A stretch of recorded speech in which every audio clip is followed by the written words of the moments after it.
समीर भुजबळ आणि सुहास कांदे पुन्हा एकदा आमने-सामने आले। समीर भुजबळांनी केलेल्या एका वक्तव्यानंतर सुहास कांदे यांनी पलटवार केलाय। समीर भुजबळ यांनी नेमकं काय वक्तव्य केलेलं आहे पाहूयात। राष्ट्रवादीचे नेते समीर भुजबळ आणि शिंदेंच्या शिवसेनेचे नेते सुहास कांदे यांच्यात पुन्हा एकदा झुंपली आहे। याचं कारण ठरलंय समीर भुजबळांनी केलेलं एक विधान।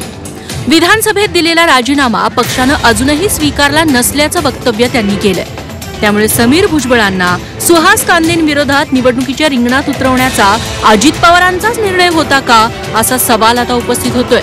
राजीनामा मी दिला होता परंतु अजून तो स्वीकारला गेलेला नाही, म्हणून पक्षातच आहे। आणि नंतर निवडणुकीनंतर सुद्धा अनेक ठिकाणी पक्षाच्या ज्या मुंबईमध्ये इथे तिथे कार्यक्रमामध्ये मी होतो, त्याच्यामुळे मी एकदा मुंबईचं अध्यक्षपद किंवा दुसरी काही जबाबदारी आता ते मुंबई आणि प्रदेश अध्यक्ष आहेत, राष्ट्रीय अध्यक्ष हे सगळे निर्णय घेतील।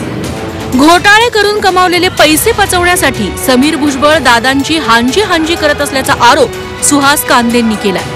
समीर भुजबळ लाचार झाले असून त्यांची दया येते अशी टीकाही भुजबळांच्या वक्तव्यानंतर सुहास कांदेंनी केली आहे। करप्शन करून जे पैसे कमवलेले आहेत ते पचवण्यासाठी आता ही आपण त्याला काय म्हणू शकतो मराठीमधून, दादांच्या पुढे करणे, दादांची हाजी करणे आणि मग युतीबरोबर थांबणे आणि आहे ते वाचवणे, हाच एक पर्याय म्हणून मला असं वाटतं की आपण एखाद्याला हुसकतो तरी ते आपल्याकडे येतं। म्हणजे हुसकलेला लाचार असलेला हा प्राणी आहे आणि खरं तर मला त्याच्यावर दया येते। समीर भुजबळ आणि सुहास कांदे यांच्यातला वाद तसा जुनाच आहे। विधानसभा निवडणुकीत देखील दोन्ही नेते आमने सामने आले होते। सुहास कांदेंनी समीर भुजबळांना थेट मारण्याची धमकी दिली होती। आता पुन्हा एकदा दोन्ही नेत्यांमध्ये वाद पेटलाय। सागर गायकवाडसह ब्युरो रिपोर्ट झी 24 तास, नांदगाव, नाशिक।